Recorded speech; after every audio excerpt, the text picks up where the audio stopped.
All right. Together, Baruch atah Adonai, Adonai, Eloheinu melech haolam, Olam, asher Asher kiddushanu Kiddushanu mitzvotav, B'Mitzvotav, v'tzivanu V'tzivanu lazot divrei Torah. B'Divrei Torah.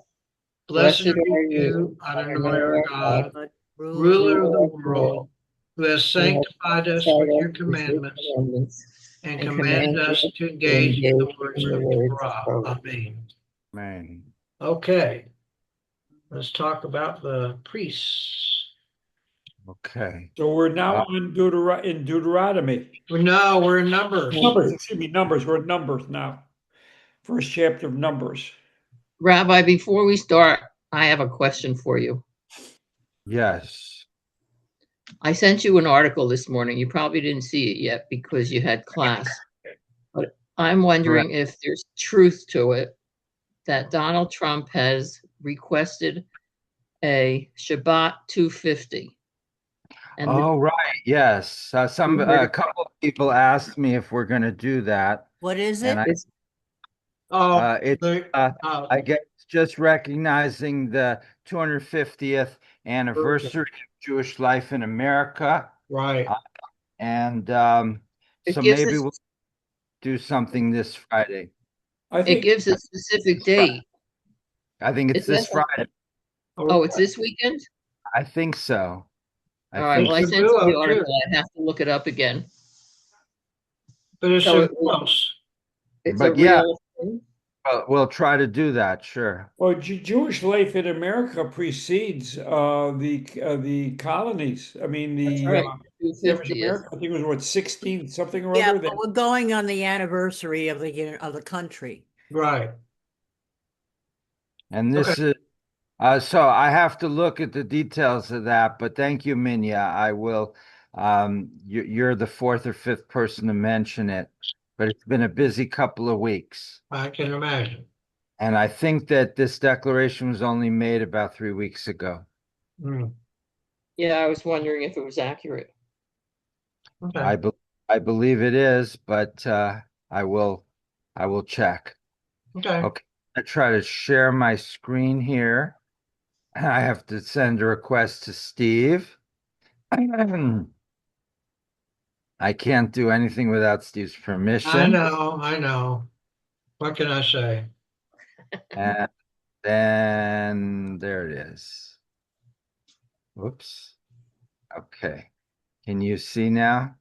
Not yet. It's a It's dark screen. There we There go. it is. We're good now. Okay.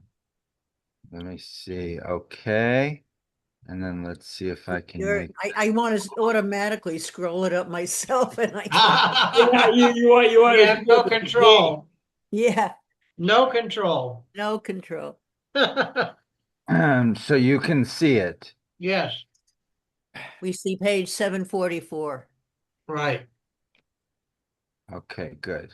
So that's what you're supposed to see. Okay. So I don't even know if I need my book. But I'll turn it on anyway. Okay. So we're starting a new book today, Bamidbar, which means Bamidbar, the Hebrew means in the desert, but the English of the book is Numbers. And part of the reason that there's this deviation is that the very first word of the book is Bamidbar, which means in the desert, and that's why they chose it as the name of the book in Hebrew. But in English, it was based more on the content, and the content is a lot of numbers. So Steve and I went through it, and we we had trouble finding anything too exciting, but we settled on chapter 4, which is still in the first parsha. And so we're going to read a little bit and see how the numbers are, and in this case, how the tabernacle was decorated, and the reasons for that. And you can Okay. see scrolling around.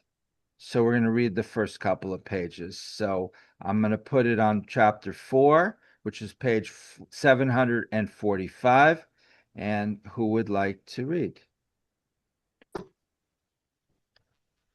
Let's see if I can move that over. Minya?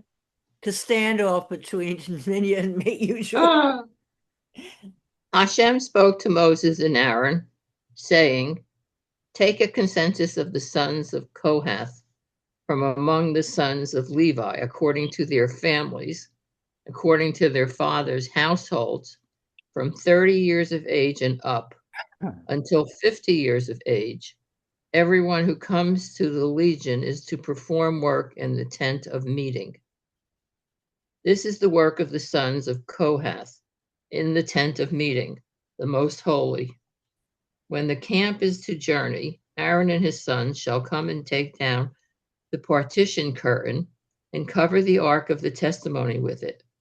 They shall place upon it a takish hide covering and spread a cloth entirely of turquoise wool over it and adjust its staves.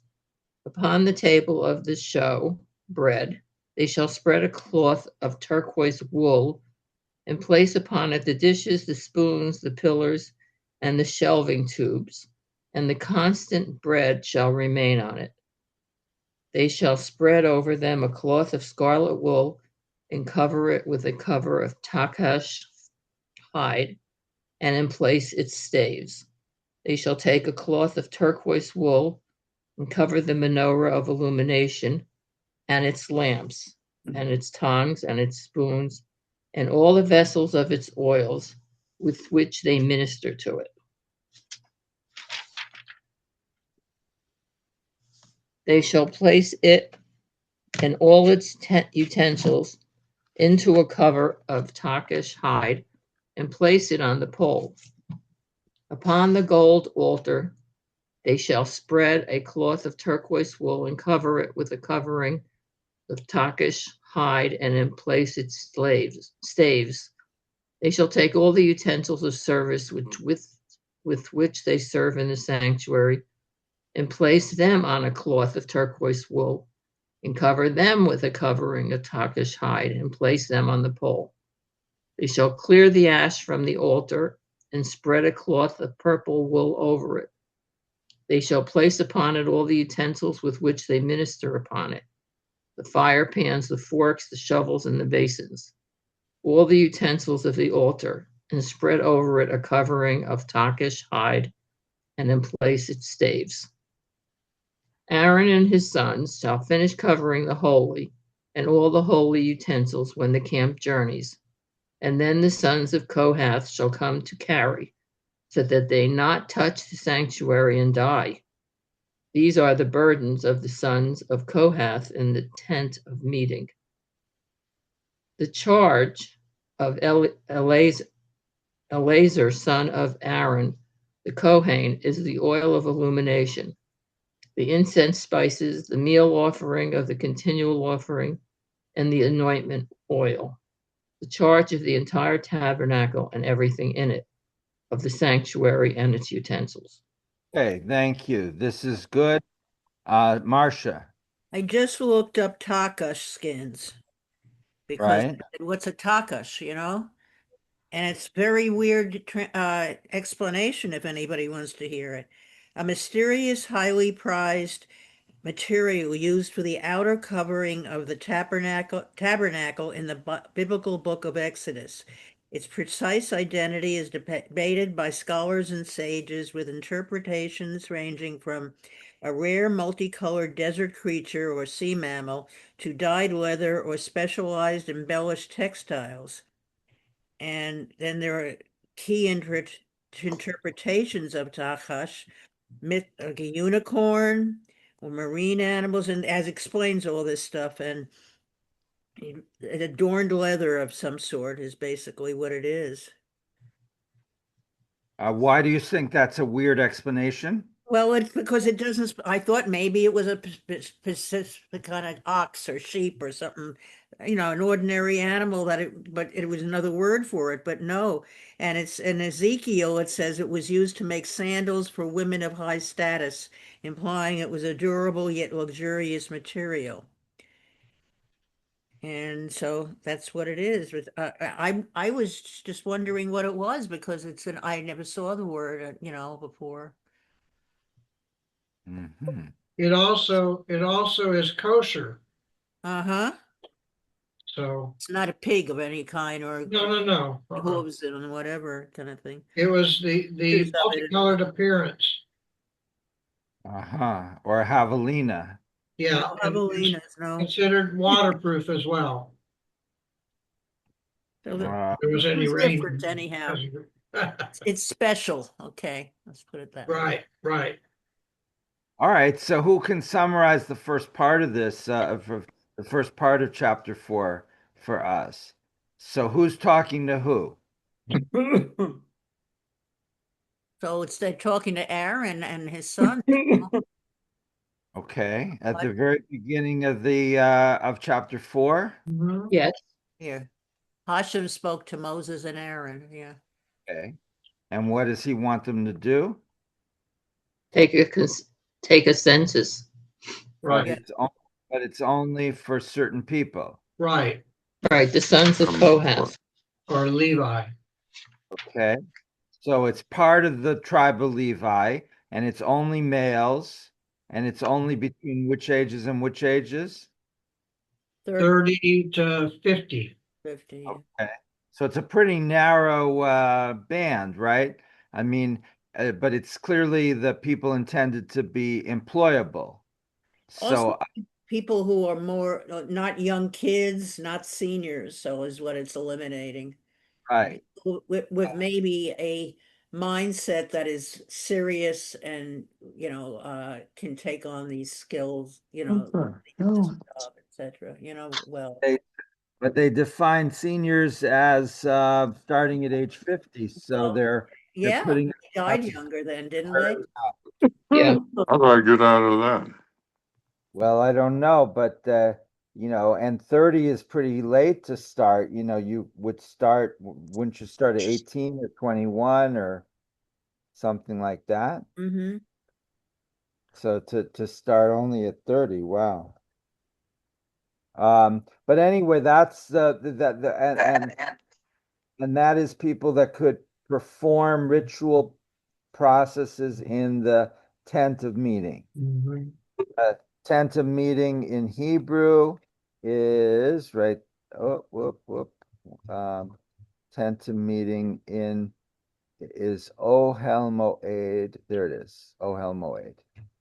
Okay, so we have that, and then what are these groups supposed to? So that's Okay. who does it. Now what are they supposed to do? Well, it sounds like they're cleaning some things away and adding other things and spreading cloths and adding utensils. Setting a table up in a certain manner with certain coverings. Okay. Now, we're our synagogue is supposed to be modeled on the tabernacle to some degree. Does any of this seem familiar to you?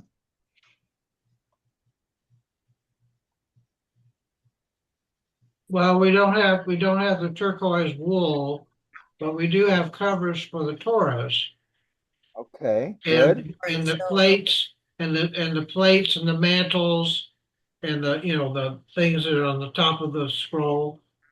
Oh, so it's where you put the Torah when you lay it down to read it. We have So a cloth over. they have specific responsibilities for the tabernacle.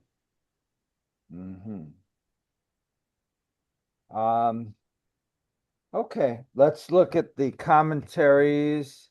We're going to go back to the previous page, 744.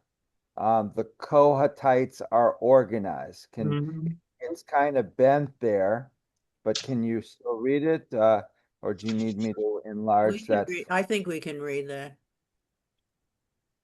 On your screens, do you see the part that floats with all your pictures or just the underlying text? We see the text and the photos on the And the side. photos. You see my Yeah. photo. Yes. Yes. When I move the photos around, you see me moving them around like that? No. Uh-uh. You don't see me I going don't, like I this. don't see photos of what? In my case, my photo's on top and then the rabbi below. And when Oh, you move it, nothing happens. You only see my screen. I have mine decked up on the side. I see. Okay. Mine are on the side too. Everybody.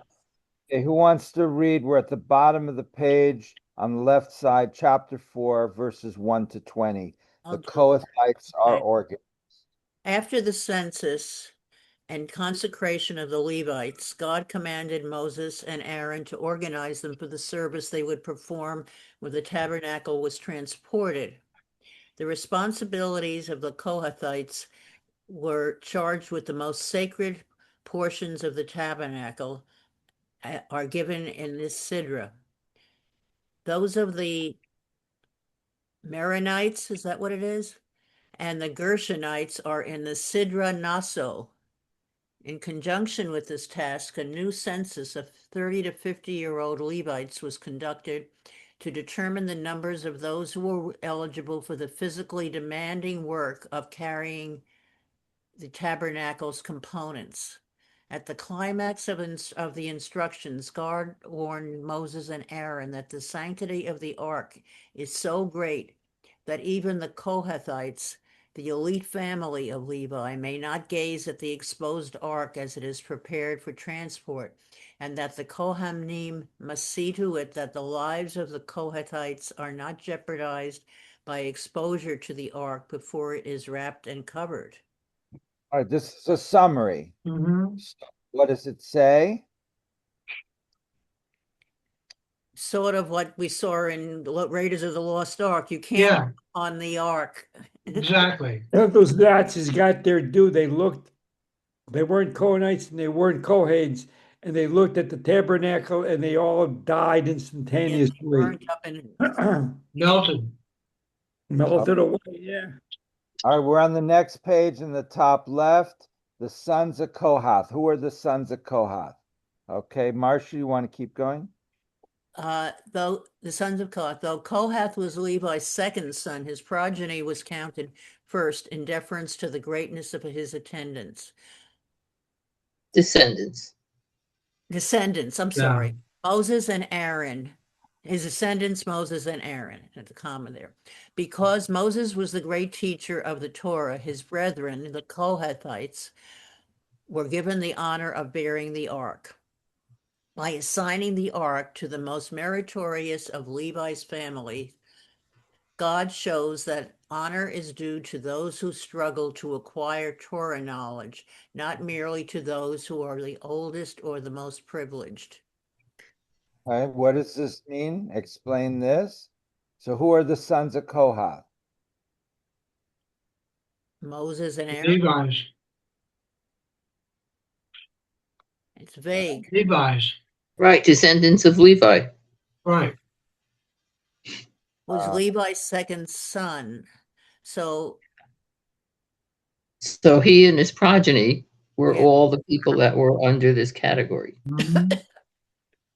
So I never realized that Levi was a person there. I don't know why. Because you always Well, talk he about was- Aaron. He's one of the sons of Jacob. Oh, okay. Yes, Richard. It seems to me what we have a tiered approach to the tabernacle. We have the Levites, the Kohenites, as they're called, descendants of Levi, to carry the tabernacle, but they cannot look into the tabernacle. That is the job, it appears to be, of the Kohanim. Right. The Kohanims are a separate, they aren't a tribe, are they? What are the Kohanims? Where do they derive from? Aaron? Yes. Or directly from Aaron? But aren't the Levites from Aaron too? Yes. Separate. That I can't quite figure out. Is that Chuck that just said that? Yes. Yeah, I can't get my picture up. No, I was going to say we don't see you or even a box that says your name. Yeah, it's Yeah, a C. I don't know what the story is. I'm always having trouble with this thing. Huh. But we hear you. Yeah. Okay, well, I'm here, so Go ahead. Okay, And well, and he was at the morning study group, so I can testify that he definitely exists. So the Levites are the sons of Moses. They're sons of Jacob, right? yes, Okay. And the Levites and the Kohens are Levites. Correct. The Kohenites, not the Kohens. The Kohenites are Levites. Correct. But the Kohens are sons of Aaron, right? Correct. So you and I, Aaron is our direct descendant from uh, 10,000, 5,000 years ago. So, No, 3,700 years. so 37, Jacob was sorry, before, 3,700 years. Yes, Marcia. so Jacob was before Moses? oh, yeah, Yes, oh Jacob- yes. Okay, I'm trying to get my chronological thing Uh, together. Abraham, Isaac, Jacob, Joseph. Then Joseph dies, and then the Israelites become enslaved, All right. and for 210 years or Right. whatever.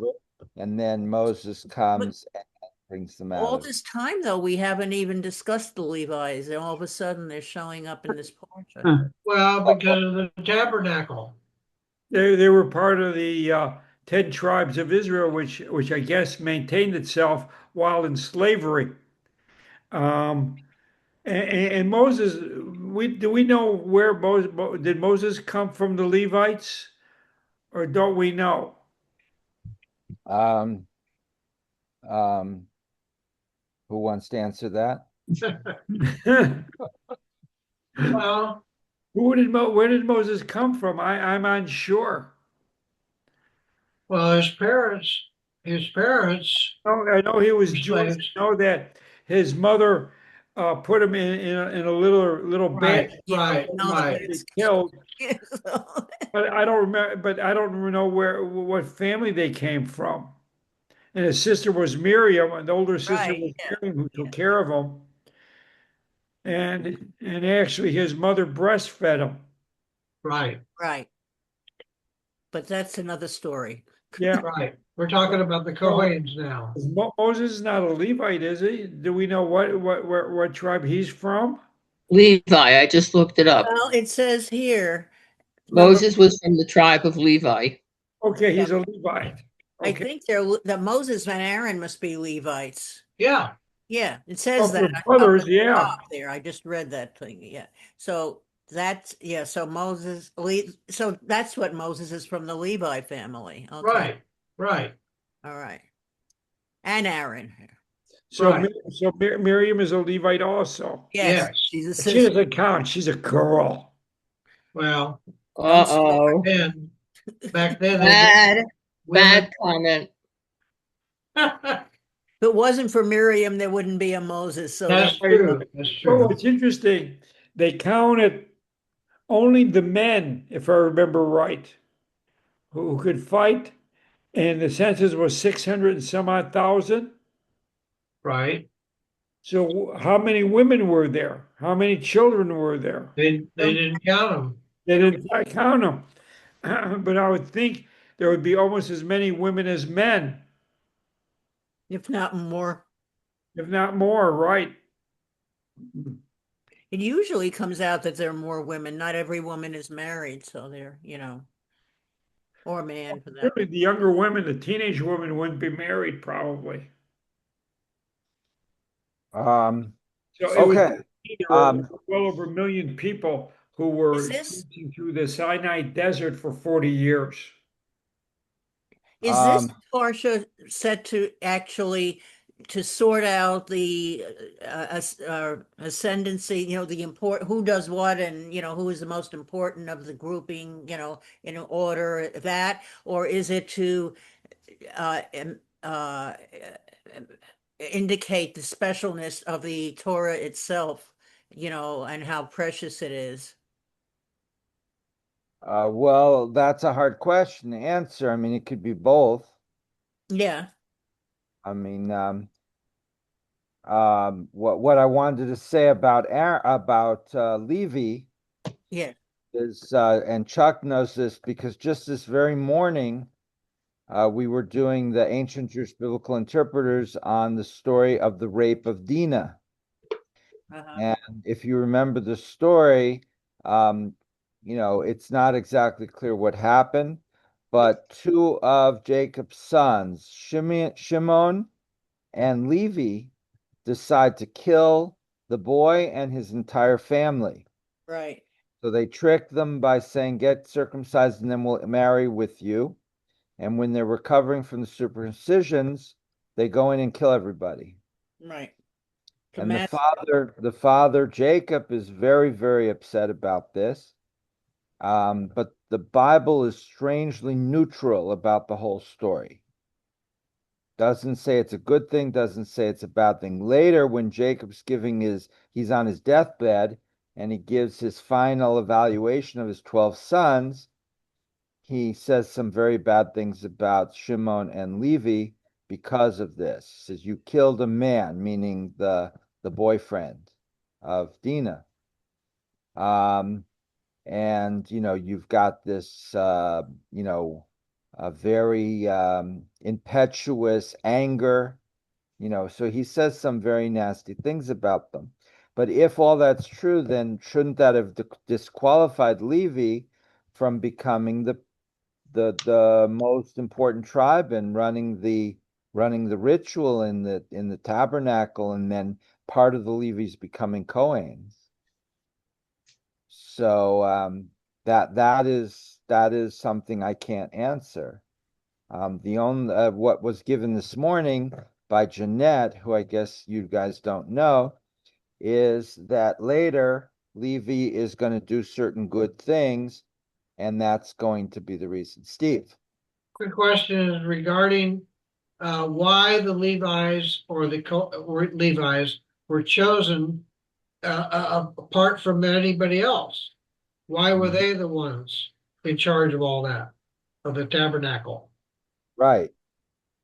And the answer is Well, isn't that maybe they not only they studied the Torah at this, I just read something that it's to that effect in there. It shows the honor is due to those who struggle to acquire Torah knowledge, not merely those who are the oldest or most privileged. right. But there is no Torah written back then.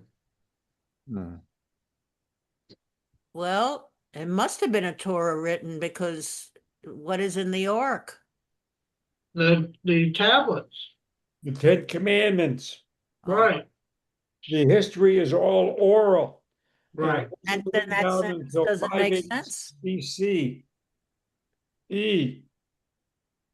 during the Babylonian captivity. So it's another, what, 500 years All right. approximately before, what this is what, about 1300 BC? Yeah, I think. Yeah, So roughly. 700, so about 700 years later, the Torah was written down. But according Why, to the what is that? Orthodox, And why put that sentence in there? the Torah was already established at, at Mount Sinai. The Uh, ark, no,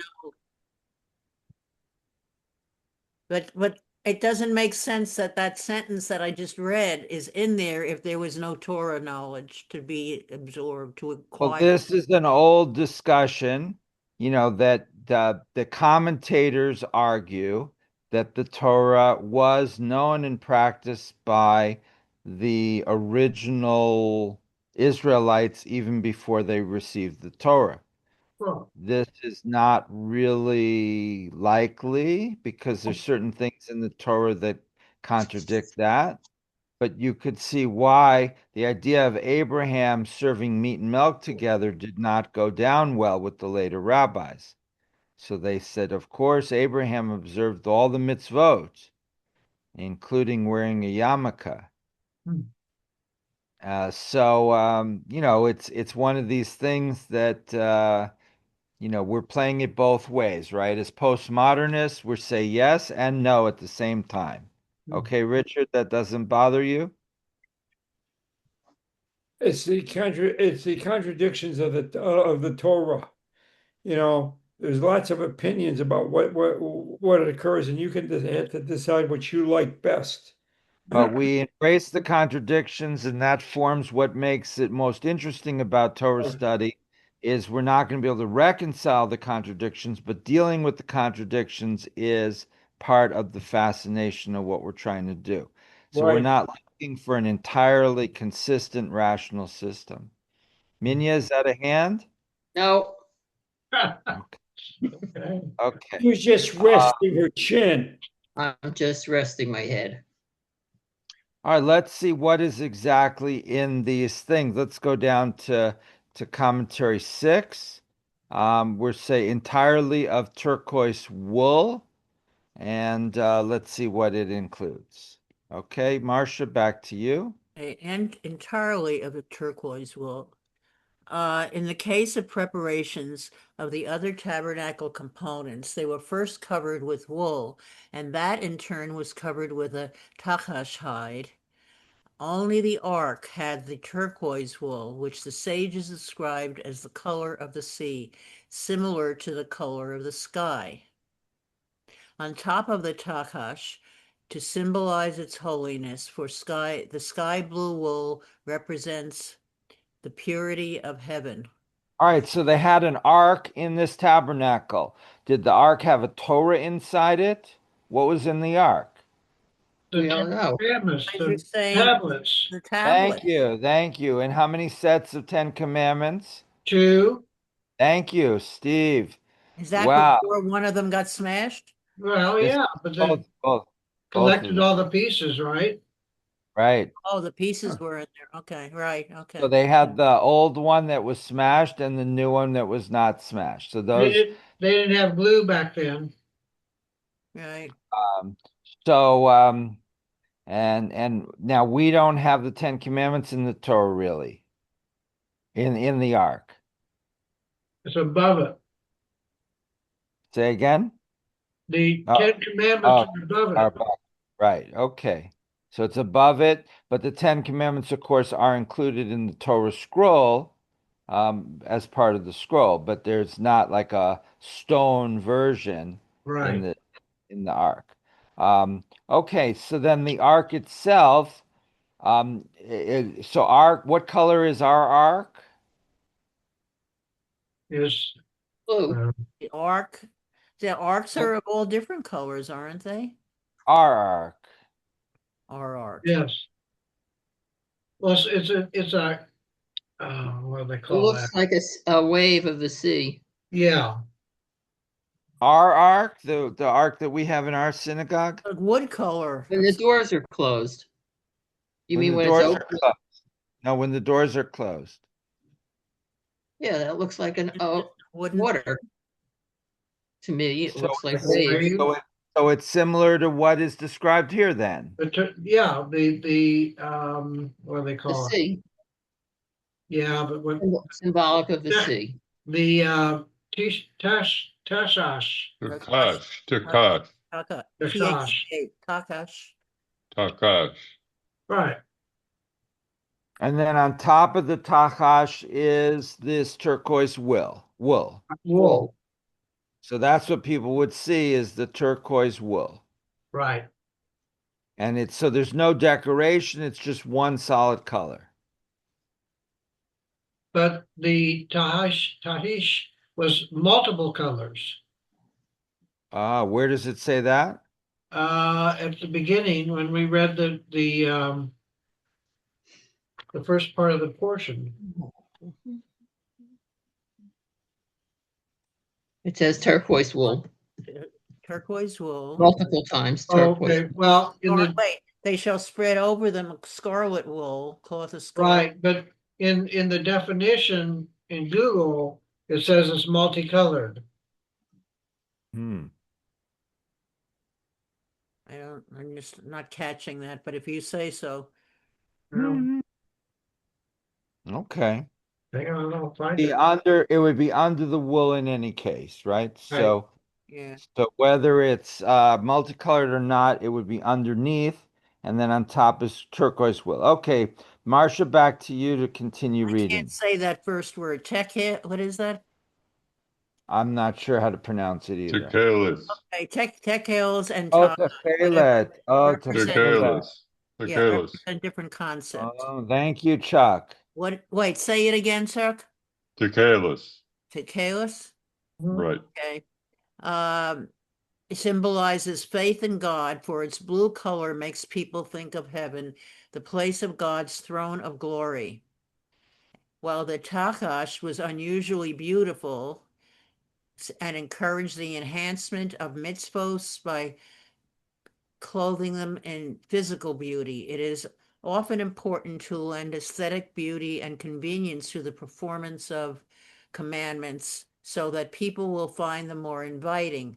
But at its essence, the performance of commandments must be rooted in faith in their giver and his Torah.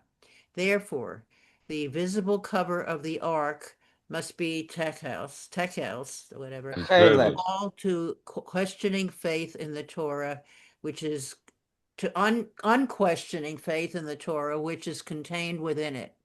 Only then may the other vessels and the other commandments as well be clothed in takash, so that people will find them inviting and enjoyable.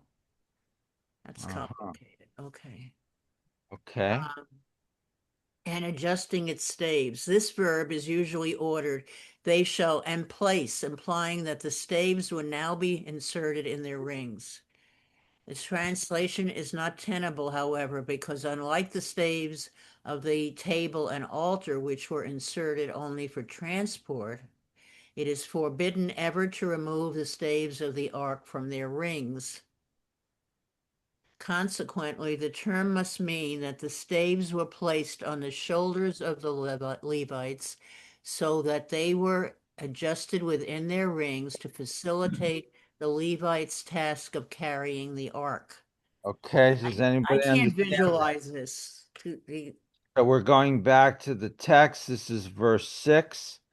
So I'm reading from verse 6. They shall place. All right, let me go to verse 4. This is the work of Kohath in the temple, meeting the most holy. When the camp is to journey, Aaron and his sons shall come and take down the partition curtain and cover the ark of the testimony with it. So they're going to travel, so the tabernacle has to be converted to a way that it can be carried Yeah. from place to place. Maybe 20 miles, maybe 40 miles, maybe 1 mile.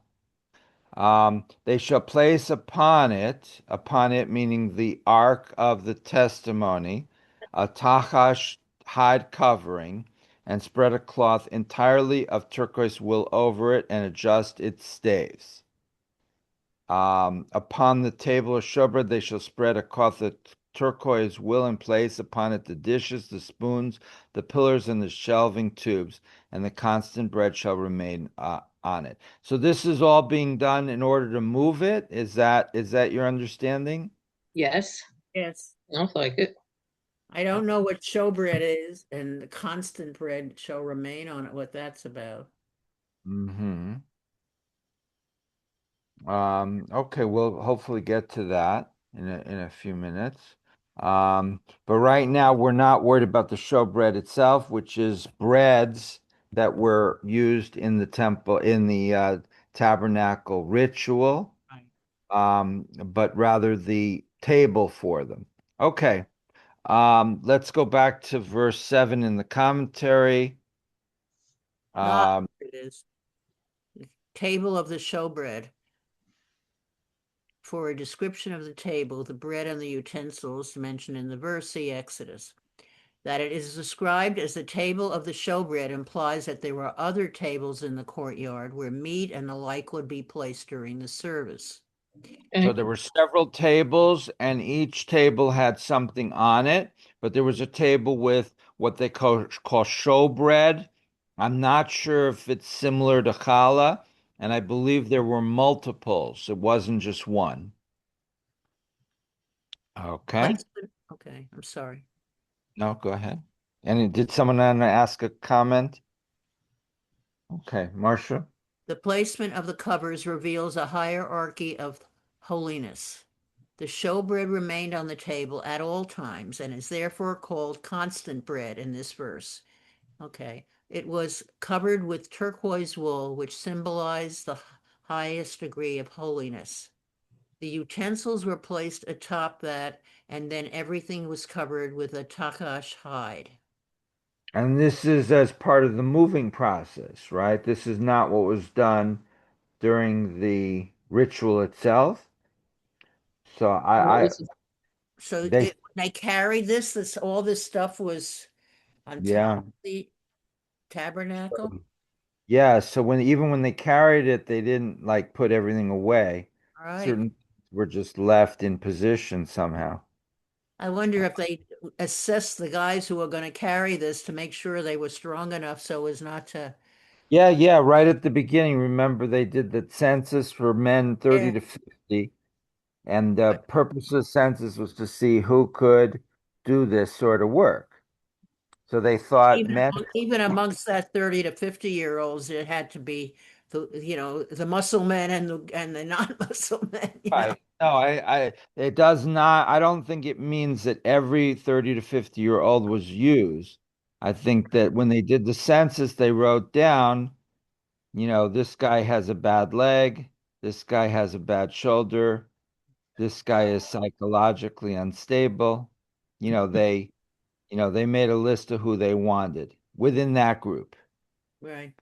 Okay. All right, Marcia, continue. We're now on verse 9, I think. Yeah. It's lamps. At the top of the menorah were the cups that held the oil and wicks, Okay, explain. the vessels of its oil. The utensils is used to prepare and store the oil, or the vessels used to pour it into the lamps. Okay, so there were lamps at the top of the menorah. There were lamps, and it was an oil lamp or oil lamps. So there was wicks and there was oil, and then they had to have places to store the oil. And let's go back to verse 9 and see what we're talking about there. They shall take a cloth of turquoise wool and cover the menorah of illumination. So they're going to, in order to move, so this would be good if you're hiring a mover and you have some delicate stuff, you could show them this. This is how the movers moved the tabernacle. And they didn't charge anything, actually. They shall take a cloth of turquoise wool and cover the menorah of illumination. So this cloth was covering the menorah, and they also covered its lamps and its tongs. So you didn't touch it with your fingers, you used tongs, and its spoons and all the vessels of its oil with which to minister to it. So No bubble. menorah, Okay. now how many lamps were there in this menorah? 7. Right. Good. Hopefully Okay. they put out. Hopefully they put out the lights before they covered it. Yeah, I was Um, picturing it like that also. They couldn't have Uh, made much progress carrying all that stuff. right. This was a very difficult process. Now, there's no evidence this was actually ever done, right? We don't know. Let's move to the next page, verse 15. Let me see, where's 15? I gotta go up. You're Go skipping down. 10? Yeah. Yeah. So 15, Aaron and his son shall finish covering the holy and all the holy utensils when the camp journeys. And then the sons of Kohath shall come to carry, so that they shall not touch the sanctuary and die. So if they touch the sanctuary itself, they will die. These are the burdens of the sons of Kohath in the tent of meeting. Okay, so we're now on verse 15. Okay, Marcia? The holy and all the holy. Oh, yeah. The holy refers to the ark and the altars, and the holy utensils refer to the menorah and the various utensils. Wait, I can't hear. See. Okay, I muted. Okay, go ahead again. The holy and all the holy utensils. The holy refers to the ark and the altars, and the holy utensils refers to the menorah and the various utensils. Okay, that's Rashi. Rashi, we don't actually get too much Rashi, but he's right above us. You see right above where we are in that funny script. Mm. Do you see Yeah. that, Chuck? Yes. Yeah. And that has at the top written Rashi. So this is Rashi's commentary. Normally, when you start studying the Torah as a little kid, you study, they call it Chumash with Rashi, the Bible with Rashi's commentary. So Rashi's tries to just explain the pshat, the basic meaning. So here it says, Hakadosh v'kol kliei hakodesh, the holy and all of the vessels of holiness. And what does that mean? The holy refers to the ark and the altars. Altars are where the sacrifices were done. And the holy utensils refer to the menorah and the various tools. Okay. So it just explains what those words mean. I think we could probably have figured that out, but he gives it to you so you know explicitly. Okay, Marcia, at the very bottom, the last part And die. If the Levites touch the sacred objects, there. I would be subject to the heavenly death penalty, Rashi. However, this prohibition applied only in the wilderness. Oh, and that's from Maimonides, Chuck. Yeah. From the from the Mishnah Torah, and it's part of the Mishnah Torah called Sefer HaMitzvot, the Book of Mitzvot, which I Right. think is Mishnah Torah. And so so Maimonides at least is saying that if these are Levites, if they touch the what are they not supposed to touch The the Sacred. sacred Sacred object. sacred but it objects. is like anything, then they would be killed instantaneously by God. But Maimonides says this is only in the wilderness. Once you arrived in Jerusalem, they were allowed to touch the sacred objects. I mean, I that's or just impossible. is it only when they're moving things? I don't know. It's like an impossibility. I mean, you can't not touch things. They're gonna fall over. They're gonna, Well, I guess not if they're put up right. I guess I don't know. I need that And museum putty that I have. Keep it. since Maimonides did not put any references, we don't know where he got that from. So, Well, but there are books that do. So what Chuck has just said that Maimonides doesn't put footnotes. So we don't know why he says that. But if we wanted to, we could check the source from Maimonides, and then you could go to Safaria and find it pretty quickly in English. And then there is at least one medieval commentator who went through everything in Maimonides' Mishnah Torah and did try to put in footnotes. Now we don't know if that's the footnotes Maimonides would have put in, but we're pretty confident. And so Maimonides, what he tried to do in his Mishnah Torah is to take all the mitzvot in the Torah and list them and explain them. Because if the purpose of the Torah is to do the mitzvot, that's really the important thing. Not to read the stories, but to understand the mitzvot. So we could stop doing the Torah entirely and just go through Maimonides' Mishnah Torah. Mishnah Torah just means summary of the Torah or a revision of the Torah. Okay, Marcia, keep going. Are we at the charge of Oli? 16, yes. Yes. Let me read you the text first. The charge of Elazar of Aaron, the charge of Elazar, son of Aaron the Cohen, is the oil of illumination, the incense spices, the meal offering of the continual offering, and the anointment oil. The charge of the entire tabernacle and everything in it, of the sanctuary and its utensils. Okay, now the commentary. The charge of Eleazar. Eleazar personally was appointed to carry the oil and incense. Despite their great weight, He was blessed with miraculous strength. Ah. Those who hope to Hashem renew their strength. Alternatively, Eleazar was charged with personal responsibility for them, but not actually to carry them, Ramban. Okay. So, and they don't footnote this first opinion that Eleazar was supposed to carry all of this stuff. So, but not Nachman. Ramban is not Rambam, right? Ramban is Nachmanides, different person. Oh, And Nachmanides, doesn't want to put a situation where Elazar's supposed to carry things that he clearly couldn't carry.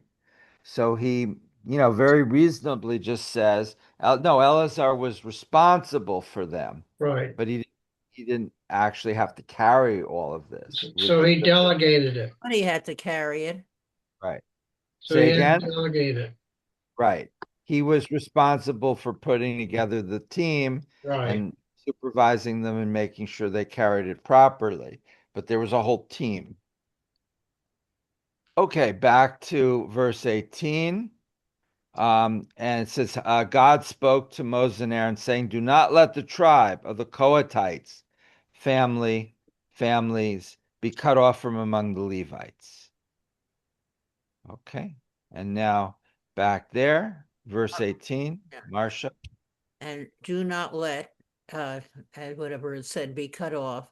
Since Moses and the Kohanim were responsible for the proper organization of the tabernacle, they would be responsible should they permit the Kohathites to violate the guidelines.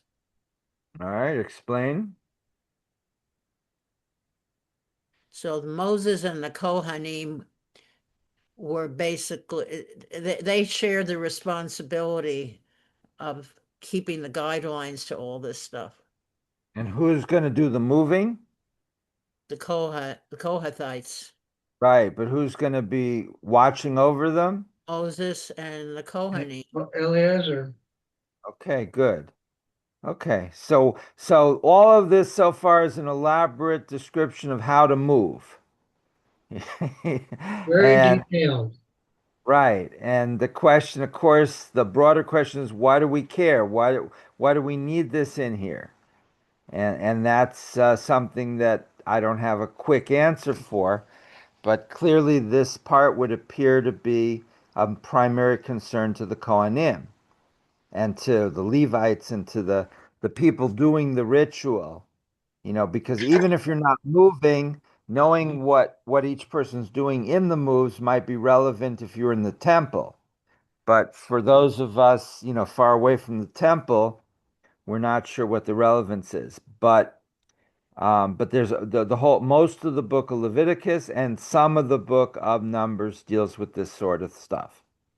Okay, back to the text. I'm going to do verse 19. Thus shall you do for them, so that they shall live and not die when they approach the Holy of Holies. Aaron and his son shall come and assign them every man to his work and his burden. Okay, and now verse 19. Every man to his work. Marcia? Each of the Kohathites should be appointed to do a specific service, and they should be so organized that they will approach the tabernacle in an orderly manner. Otherwise, they will compete with one another, and in their rush to be first, may jostle one another and desecrate the tabernacle, thereby bringing death upon themselves. Can I intersperse? Yes. A few years ago, Steve, I think, probably was there amongst all of us. They were putting away the Torahs after a service, and the staves, if you will, the two posts that the Torah is wrapped around, they missed, and the Torah fell out of the ark. Mhm. And from the congregation came, and the rabbi came this, oh, and everybody was like, oh, beside themselves. Remember that, Steve? I can't hear you. We had to He fast for 40 days. Right. We took turns of fasting each day. yeah, doing Yeah, it was prayers for an interesting situation. I'd never heard of it or seen it happen before until just that time. yeah, it was scary. Yeah, And is that when they put in those little ropes, ropes to rope. hold the two small Yes, toes? yes, Yeah. Because it was one of the small towers that fell. yes. Everybody was like, "Oh my God." But the scroll was not damaged. No, Right, but it just fell. It fell. yeah, Right. And that's fortunately never happened to me. good luck. Yes. Well, they try to fix it for you so it wouldn't, you know. But Well, and one of the when I reasons read this stuff about how, one of the reasons the Religious Practices Committee was less than enthusiastic about when we were giving 5 Torahs out at a service for everyone to carry is it increases the chance of somebody tripping or dropping it, and some of the people volunteering were not necessarily that stable on their feet. right. Right. If you have one person, it's more likely to be somebody who's very stable, and there's only one Torah instead of 5. Yeah. So, It Well, was, the only time we do that, carry all 5 is Yom Kippur. well, I was doing it most Friday nights, for Right, quite a but while. Yom Kippur is when we do all 5. Right. And when we take out all 5 on Yom Kippur for Kol Nidre, now we're having the people sit Right, right, right. Torahs because some of them or many of them can't stand with the Torahs for the duration of the Kol Nidre. Right. Okay, verse 19. 19.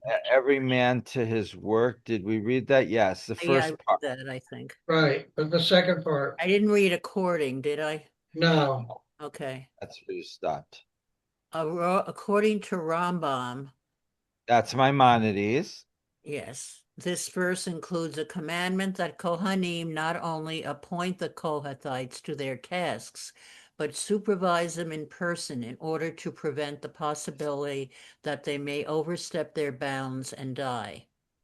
Okay, so this is from Maimonides, Hilchot Klei Hamikdash, the laws of the instruments in the tabernacle, chapter 3, verse 10. So Maimonides takes the Torah and edits it or puts it into orders of laws relating to specific things. So gone is all the narrative, and he puts in order rules that relate to specific things.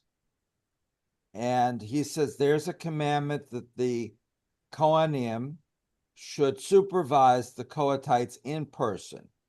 So the Kohanim have to be there watching and supervising. Okay, keep going.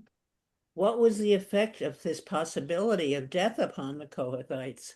The Midrash records two opinions. Rab Rabbi. ben Hadas holds that the Kohathites preferred not to carry the ark to avoid the danger associated with it. Consequently, its bearers had to be appointed. Nobody wanted to step up and do it. Right. Rab Shemuel Bar Nachman's opinion in the diametrical opposite. The Levites were so eager to have the honor of bearing the ark that unless people were specifically assigned to other tasks, the vessels other than the ark would have been neglected. So one opinion is nobody wanted to do the ark because they were afraid of dying. And another opinion is it was the biggest honor, so everybody wanted to do that. So either way, that they're trying to explain why there had to be appointments rather than, just people picking it. So one view is there's too little volunteers, another there are too many volunteers. Okay, next part. His work and his burden. Each Levite had two functions. Sometimes his work was to load vessels on the shoulders of his comrades, and sometimes he would carry a burden. They would relieve each other and take turns according to a detailed schedule of assignments. Okay, And what as does that mean? Holy is inserted. Kohanim had been given the sole responsibility to insert the holiest items into their wrappings, and only then were the Levites to come and transport them, but they were forbidden to gaze upon them in their uncovered state lest they die, Rashi. Wow. Nor were they permitted to touch the ark itself, even when they were carrying it. It was to be borne only by its staves, Ibn Mesra. And when the tabernacle arrived at its new destination and was to be reassembled, the Levites had to withdraw until the ark was in place and shielded by the partition curtain. So who reassembled it? The Kohanim. The Kohanim. Okay. And the Kohanim are coming out of the tribe of Levi, but not all Levites are Kohens. So only the Kohanim could see this and put it together. So the transporting of this tabernacle is very, very complicated. And if anything goes slightly wrong, you could have all these dead people. They must have rehearsed this over and over. No, really, to get this, I they guess must you're bump into right. They each must other have and the had whole thing, they must have had a very extensive orientation. Like when we move, this is how we're going to do it. You have to remember these things. We have to follow strict protocols. Right.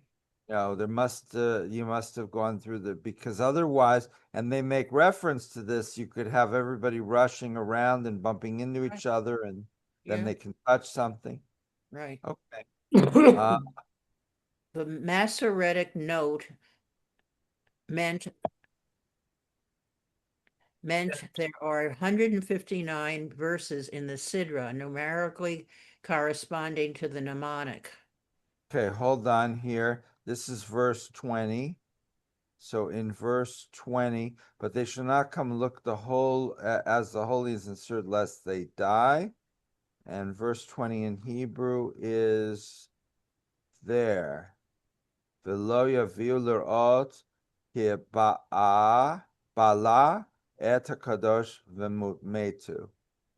And so what are they referring to? I guess this thing at the bottom here, where it says how many sentences there are, but I don't really understand Well, it what. says mnemonic means portion of God, because in the wilderness, God found Israel loyal to him and counted its members, taking the nation as his own portion. See Rashi to Deuteronomy. All right, they're referring up here.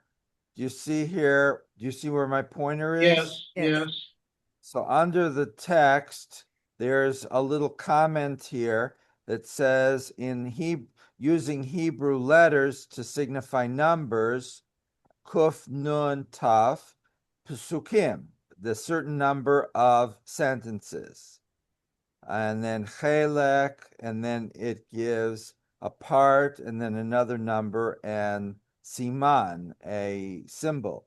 So they translate that as 159 verses in this portion, which is corresponding to the mnemonic Chelkea Vav. And then they say the mnemonic means something. So I don't think any of this is actually in the Torah itself. It's only in the published version. And they think that because there's 159 verses in this portion, that has some significance. And the whole thing relies upon that they're not using numbers to do 159. They're using Hebrew letters, right? Aleph is 1, Bet is 2, Gimel's 3, and so forth. So this is beyond me. I don't quite understand what the point of that is, but it's okay.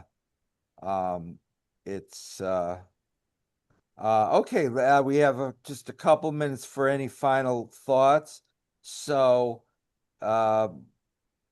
comments upon the moving process and what it indicates about the meaning of the tabernacle.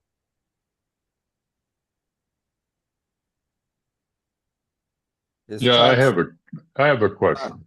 Yes. The 613 commandments.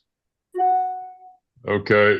The 34th one talks about the priests bearing the ark.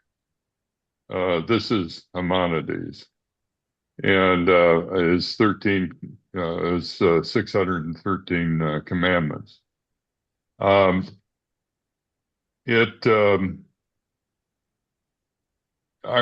you know, Rabbi, if there's any other commandments? Is this commandment supposed to cover all of what we're reading here in Numbers? Say the question again. This commandment 34 by Maimonides is about the priest bearing the ark. And I'm Okay. wondering, is this the only commandment out of the 613 that bears upon what we're discussing right now in the book of Numbers? Oh, I don't know that. That's a question way beyond my capacity to answer. I've never studied the Mishnah Torah in such depth, but the Mishnah Torah takes the laws of the Torah, which a rabbi in the Talmud said was 613, so we accept that as the number. And they said there's 248 positive and 365 negative. So we accept that because that's from one rabbi in the Talmud. Nobody disputes that. So Maimonides and others made their own lists. So what Maimonides included so you're asking me if this sentence we read, where the Kohanim are responsible for packing and unpacking certain parts of the tabernacle, the most important parts, such as the ark, if Right. there's only one commandment in Maimonides referring to this, and I couldn't even begin to give a educated answer to that without studying the Mishnah Torah in much greater depth than I did. But it's a good question. It's a very good question, but I have no idea. Steve. It is 12:14. I think we should do the blessing and get on with our day. Okay. One other comment though, next week is Shavuot, and we will be studying the book of Ruth. So we've already got the portion ready for us to send. And if you want to look at the book of Ruth, you go to Safaria on your laptop, on your phone, and you can immediately go to the Tanakh and then go to the book of Ruth, and you have it there. No commentary, but you have the text there. Right, And right, they also have commentaries available. right. But you're So going to that's do an screen sharing interesting again next discussion. week, right? Right, that'll be the 20th. And Steve, Okay. now that I think about it, maybe in the next day or two, I'll see if I can find a PDF of a text with a commentary. Oh, okay. Because I was getting ready to download what you'd sent me earlier to send to everybody on Sunday, but I'll wait. Just wait a little while and see. Yes, sir. It won't take me long. All right. Let's Are do, we not dealing with the Stone Edition then? not for this week, next week. Okay, so we got to have what you send us. Right, right. Okay. Oh, we Okay. can read We'll- the book we'll- of Ruth in our Bibles is what And the rabbi will share it on the screen. Okay. Right? Okay. Okay. Let's do the blessing together. Baruch atah Adonai Eloheinu melech haolam asher natan lanu Torah emet v'chayei olam notah b'tokeinu. Baruch atah Adonai noten haTorah. Blessed is Adonai our God, ruler of the universe, who has given us the teaching of truth and planted within us eternal life. Blessed is Adonai, giver of the Torah. Amen. Okay, everyone, have a good rest of the week and day, And we'll see you Friday night and maybe next Wednesday. And Bye, Steve, everyone. send me that information when you get a moment, okay? I will. I'll do that right now. Okay. Okay. Hopefully you'll Bye. see me. Yes, sir. We'll work that out, Chuck. Yeah, Yeah. All right, buddy. Talk to you soon. history. Bye. Bye-bye. Bye. Bye, Donna.